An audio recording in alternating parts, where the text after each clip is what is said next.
ओम शांति। आज हम सुनेंगे 1/4/2023 का मुरली। प्रातः मुरली ओम शांति। बाप दादा मधुबन। बाबा ने कहा, मीठे बच्चे, लक्ष्य शोक से आत्मा रूपी वस्त्रों को साफ करो। अंदर में कोई भी मैल नहीं रहनी चाहिए। प्रश्न है, पुरुषार्थी बच्चे कर्मों की इस गुह्य गति को जानते हुए पुरुषार्थ में सदा तत्पर रहते हैं। उत्तर है, आत्मा पर अनेक जन्मों के पापों का बोझ है। अनेक कड़े संस्कार है। उन संस्कारों को बिगड़ योग के परिवर्तन नहीं किया जा सकता। आत्मा पाप कर्म करते करते बिल्कुल मैली हो चुकी है, इसीलिए इसको साफ करने की मेहनत करनी है। वही याद की सिवाय साफ नहीं होगी। याद में तूफान भी आएंगे, लेकिन कितना भी तूफान आए वही पुरुषार्थ में सदा लगे रहेंगे। गीत है, मैं एक नन्हा सा बच्चा हूँ। ओम शांति। बाबा ने कहा, अब जो आकर के बाप के बच्चे बनते हैं वो ये खुद ही कहते हैं, हे बाबा, मैं अभी नया छोटा बच्चा हूँ। कोई 1 मास का है, कोई 8 रोज का है। यहाँ तो सब बच्चे हैं ना। नए बच्चे कहेंगे हम छोटे हैं। कोई को 20, कोई को 15 वर्ष हुए हैं। वृद्धि को पाते रहते हैं। कहते हैं बच्चा तो बना हूँ, परंतु हूँ छोटा बच्चा।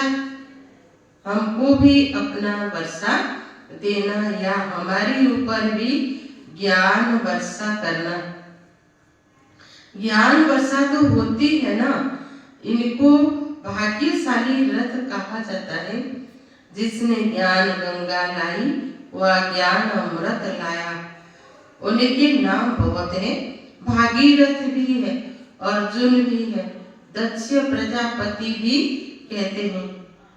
हे तो एक ही प्रजापिता जो सबको लक्ष्य देते हैं। बहुत बच्चे आते हैं जिनके वस्त्र बिल्कुल ही मैल पुराने हैं। कोई कपड़े कैसे, कोई कैसे हैं। कोई तो ऐसे सड़े हुए हैं जो धोने से एकदम फट पड़ते हैं। बाबा कहते हैं, यह धोबी घाट कितनी वर्षों से चलता आ रहा है। कपड़े धोते हैं आए हैं, कपड़े धोते आए हैं। कोई तो अच्छे हो गए हैं, कोई को तो कितना भी साफ करो फिर भी मैल ही मैल रह जाते हैं। ज्ञान की सोटी जोर से लगाओ तो फट पड़ते हैं, भाग जाते हैं।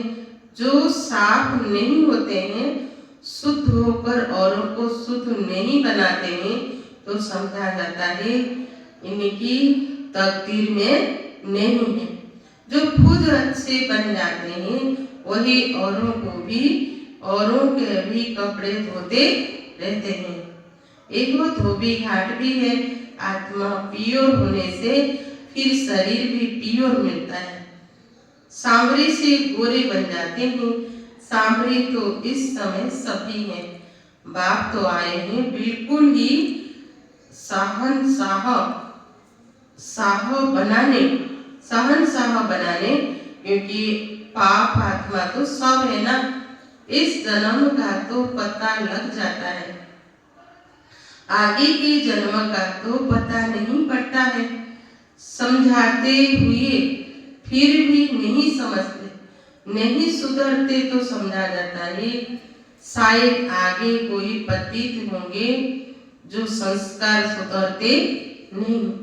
जैसे गर्म तवे पर पानी पड़ते ही सूख जाता है।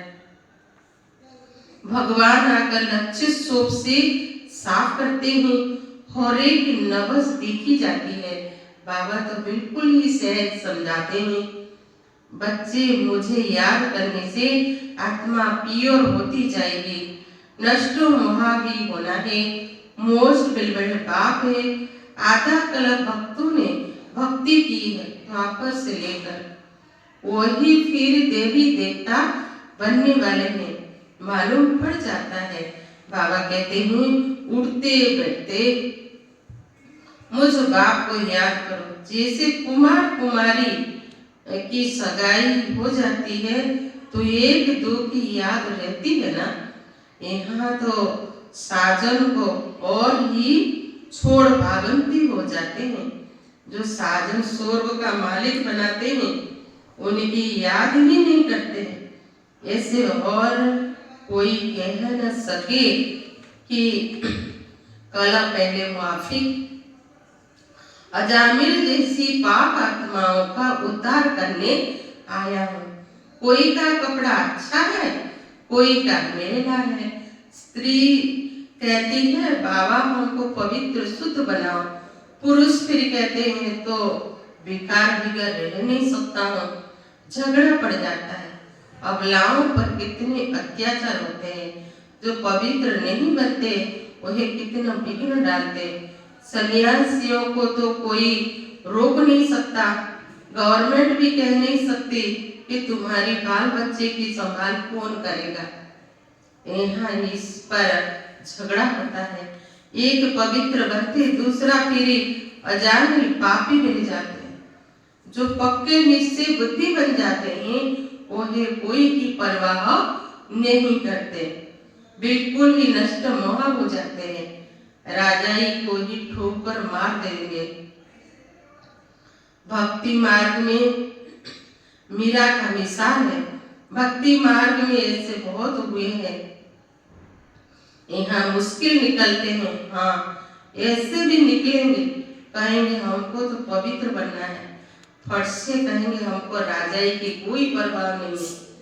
जैसे इन राजाओं को रानियों की परवाह नहीं रही, छोड़ दिया, वैसे अब रानियां निकलेंगी जो राजाओं की परवाह नहीं करेंगी। बस हम तो स्वर्ग के मालिक बनते हैं। भक्ति मार्ग में राजाओं के नाम है जिन्होंने संन्यास किया है। अभी तो यह है ज्ञान मार्ग। हर एक समझ सकते हैं कि हम कहाँ तक धोबी बने हैं, क्यों ना अच्छा धोबी बने। धोबियों में भी नंबरवार होते हैं ना। विलायत में कपड़े धोने के लिए भेजे जाते हैं तो जरूर वो अच्छे कपड़े साफ करते होंगे। यहाँ भी ऐसे है। कोई तो झट साफ हो श्री मत पर चल पड़ते हैं, पावन बन बनाते हैं। पुरुष पवित्र नहीं बनते तो स्त्रियों को कितना सहन करना पड़ता है। आजकल तो बहुत संभाल रखनी पड़ती है, क्योंकि हर एक मनुष्य पांचों भूतों के बस है। क्रोध के बस भी बहुत नुकसान कर देते हैं। कहते हैं बाबा हम परवश हो गए, देह अहंकार आ गया, आ जाता है। देह अहंकार आने से ही फिर और विकार आ जाते हैं। अपने को देही समझ बाप को याद नहीं कर सकेंगे तो रिजल्ट खराब हो जाएगा। मनसा में तूफान तो आएंगे परंतु कर्म इंद्रियों से नहीं करना है। बाबा समझाते हैं विश्व का मालिक बनना कोई मासी का घर थोड़ी है। लक्ष्मी नारायण स्वर्ग के मालिक बने तो जरूर कुछ तो पुरुषार्थ किए है ना। बरोबर बाप बेट स्वर्ग के लिए राजा रानी बनाते हैं तो बाप की श्रीमत पर चलना है। एक बाप की है श्रीमत, बाकी सब है भूत मत। श्रीमत को भूले तो यह भूत आए। छठ माया पार कर कांध नीचे करा देती है। अपने को देखना चाहिए मैं कहाँ तक मैली हूँ। अच्छा बच्चे कुमार का आदि सर्विस कर रहे हैं। बच्चे मुद पलीती कपड़ों को धोने पांचों विकारों पर जीत पहनाने जाते हैं। कोई को काम का भूत आया तो एकदम नाक में दम कर देते हैं। गंदा हो गया तो उनको बीके थोड़ी कहेंगे, उनका फिर रजिस्टर एकदम खराब हो जाता है। बाबा कितना सटका मारते हैं साफ करने के लिए। कहते हैं बाप को याद करो तो कपड़ा साफ होगा, नहीं तो भूत आते रहेंगे। धारणा नहीं होती है तो समझना चाहिए मैं कोई बहुत मेला हूँ। आगे जन्म में शायद हम बहुत गंदे थे, शर्म आना चाहिए। पुरुषार्थ नहीं करते तो गंदे के गंदे लेके जाते हैं, लायक नहीं बनते। तुम यहाँ आते हो लायक बनने, अच्छे कपड़े होंगे तो सूर्यवंशी व चंद्रवंशी बनेंगे। बाबा ने जो बेहदी की विशाल बुद्धि दी है, सारी दुनिया के चक्र को तुम जान गए हो। मनुष्य कहते भी है हे पति पावन, तो वह जरूर एक ही होगा जिसको हेवनली गॉडफादर कहा जाता है। वही है निराकार। 5000 वर्ष हुए जबकि यह धोबी घाट निकला था। बाबा कहते 5,000 वर्ष बाद धोबी घाट भारत में ही बनाता हूँ। इस योग से तुम एवर पावन बन जाएंगे। फिर 21 जन्म तुमको पति होना नहीं है। यहाँ माया है नहीं, वहाँ माया है नहीं। पावन बने बिगड़ तुम वैकुंठ जा नहीं सकेंगे। प्रजा तो बहुत बनती है, परंतु इसमें राजी नहीं होना चाहिए। गाते हैं तुम मात पिता हम बालक तेरे, तुम्हारी कृपा से राजाई के सुख घनरे पाए, न कि प्रजा के। यह तो है ही दुखधाम, भले धनवान है क्योंकि अच्छे कर्म किए हैं। यह है लौकिक राजाई, स्वर्ग की है पारलौकिक राजाई। दोनों कैसे मिलते हैं यह तुम बच्चे जानते हो। बाबा कहते हैं मेरी श्रीमत पर चलने से फिर 21 जन्म तुम सजाएं नहीं भोगेंगे। ऐसे नहीं धंधा आदि छोड़े यहाँ बैठ जाना है। बच्चों की तुमको पालन करनी है, तुम्हारी रचना है। धंधा धोरी में घाटा व फायदा तो होती ही है, सती में होते हैं प्रारब्ध, वहाँ घाटे आदि की कोई बात नहीं है। यहाँ तुम श्रीमत से इतना फायदा करते हो, 21 जन्म घाटे की कोई बात नहीं। पूरा ज्ञान न लेने से फिर दर्जा कम मिलेगा। श्रीमत पर चलने से नष्ट महा बनते हो तो अच्छा ही पद पा लेते हो। उनका मान यहाँ ही होता है। नंबरवार राजा मुन्नी है तो फॉलो करना चाहिए माता पिता को। मदर फादर कर्म सीखते हैं और सिखलाते हैं। कहते हैं श्रीमत पर चलो, बेकारों में न जाओ, परहेज पर चलो। युक्तियां बहुत बतलाते रहते हैं। अविनाशी सर्जन बाबा है, बाकी सब है पेशेंट्स। तुम मददगार बनते हो, तुम हो नायक सर्जन। नंबरवार सबसे तीखा अविनाशी सर्जन सिर्फ बाबा एक ही है। सर्जनों में नंबरवार होते हैं ना, कोई तो लाख भी कमाते, कोई तो अपना पेट में पूरा नहीं भर सकते। कोई चलते चलते बाप का हाथ छोड़ देते तो उनके लिए कहेंगे ना यह छी मैली कपड़े हैं। बहुत जन्म के संस्कार खींचते हैं ना, फिर ज्ञान धारणा नहीं कर सकते। ज्ञान का रंग चढ़ता नहीं है, यह भी ड्रामा है। बाबा आते ही है सुख देने के लिए। साधुओं को भी निर्वाण धाम अपने सेक्शन में भेज देंगे। भारत का जो आदि सनातन देवी देवता धर्म है वही प्राय लोप हो गया है। अपने धर्म कर्मों से भ्रष्ट हो गए हैं। देवी देवता कहलाने वाला कोई रहा ही नहीं है। न हो तब तो मैं आकर स्थापना करूं। तो जरूर और कोई भी धर्म की आत्माओं को वापिस ले जाना पड़े। मनुष्य मुक्ति धाम में ही जाना चाहते हैं। बाबा कहते हैं मैं इनके लिए आया हूँ। तो बच्चों को अपने से पूछना चाहिए, क्या आगे हम बहुत पतित थे जो धारणा नहीं होती है? मम्मा बाबा के तख्त नसीन बन नहीं सकते तो जाकर दास दासियां बनेंगे। बाबा कहते हैं मैं पतितों को पावन बनाने आया हूँ। इस शरीर का आधार लिया है, नहीं तो पतितों को पावन कैसे करूं? तुम बच्चे कहेंगे बाप द्वारा हम सो देवी देवता पावन बन रहे हैं, अभी नहीं बने हैं। श्री पुरुषार्थ से पुरुषार्थ है, श्रीमत पर चल श्रेष्ठ बनना है। यह नॉलेज बाप ही देते हैं। नॉलेज फुल गॉड फादर को कहा जाता है।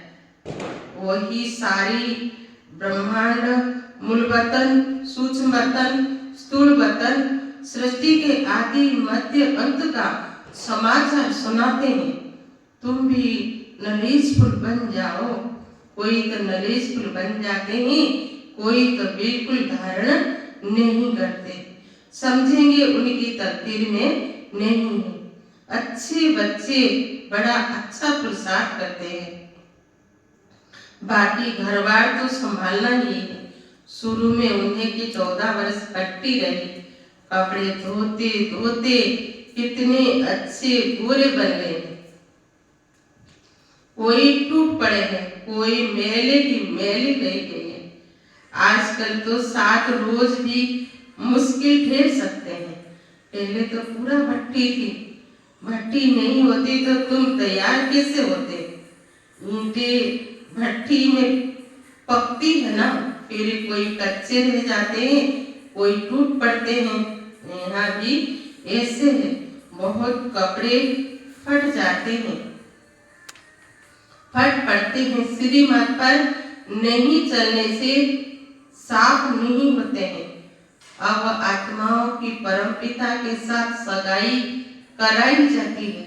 शिव बाबा कहते हैं मैं तो ये पर पावन हूँ, मुझे याद करते रहो तो तुम पावन बनते जाएंगे। गृहस्थ व्यवहार में रहते यह प्रैक्टिस करो। जो अच्छे अच्छे बच्चे हैं वही तो झट प्रैक्टिकल में लग जाते हैं, झट प्रैक्टिस में लग जाते हैं, खुशी में रहते हैं। रात को जाकर अपनी आत्मा को धोते हैं, समझते हैं पवित्र बनेंगे तो कपड़ा भी पवित्र मिलेगा। इसलिए बाबा कहते हैं नींद को जीतने वाले बनो। बाबा को याद करो तो आत्मा पवित्र होगी। अमृत वेले का समय अच्छा है, उसी समय याद करने की राय देते हैं। नींद आए तो आंखों में तेल लगा दो, मतलब पुरुषार्थ करो। श्रीमत मिलती है, याद करो। भले माया तूफान लाए तो भी तुम बाप को याद करो। अच्छा मीठे मीठे सिखला दे बच्चों प्रति माता पिता बाप दादा का याद प्यार और गुड मॉर्निंग। रूहानी बाप की रूहानी बच्चों को नमस्ते, रूहानी बच्चों की रूहानी बाप दादा को नमस्ते। धारणा के लिए मुख्य सार है। पहला पॉइंट, श्रीमत पर पूरा नष्ट मोहा बनना है, परहेज और युक्ति से चलना है, रजिस्टर खराब नहीं होने देना है। सेकंड पॉइंट, नींद को जीतने वाला बन अमृत वेले विशेष आत्मा को साफ बनाने के लिए बाप की याद में रहना है। ज्ञान योग से आत्मा को पावन बनाना है। आज का वरदान है एक ही संकल्प में स्थित हो, महातीर्थ की प्रत्यक्षता करने वाले जिम्मेवार आत्मा भव। यह आबू विश्व के लिए लाइट हाउस है। इस महातीर्थ की प्रत्यक्षता करने के लिए सर्व ब्राह्मण बच्चों का एक ही संकल्प हो कि हर आत्मा को यहाँ से ठिकाना मिले, सबका कल्याण हो। जब यह शुभ आत्माओं का दीपक हर एक के अंदर जगे, सबका सहयोग हो, तब कार्य में सफलता हो। सबके मन से यह आवाज निकले कि यह मेरी जिम्मेवारी है। जब हर एक स्वयं को ऐसी जिम्मेवारी समझेंगे तो प्रत्यक्षता की किरण अम्बा के घर से चारों ओर फैलेगी। आज का स्लोगन है, अंतर्मुखता की विशेषता को धारण कर लो तो सर्व की दुआएं मिलती रहेगी। इस मास की सभी मूल्यां ईश्वरीय महावाक्य निराकार परमात्मा शिव ने ब्रह्मा मुख कमल से अपने ब्रह्मा बच्चों अर्थात ब्रह्मा कुमार एवं ब्रह्मा कुमारियों सम्मुख 18/1/69 से पहले उच्चारण की है। यह केवल ब्रह्मा कुमारी की अधिकृत टीचर बहनों द्वारा नियमित बी के विद्यार्थियों को सुनाने के लिए है। ओम शांति।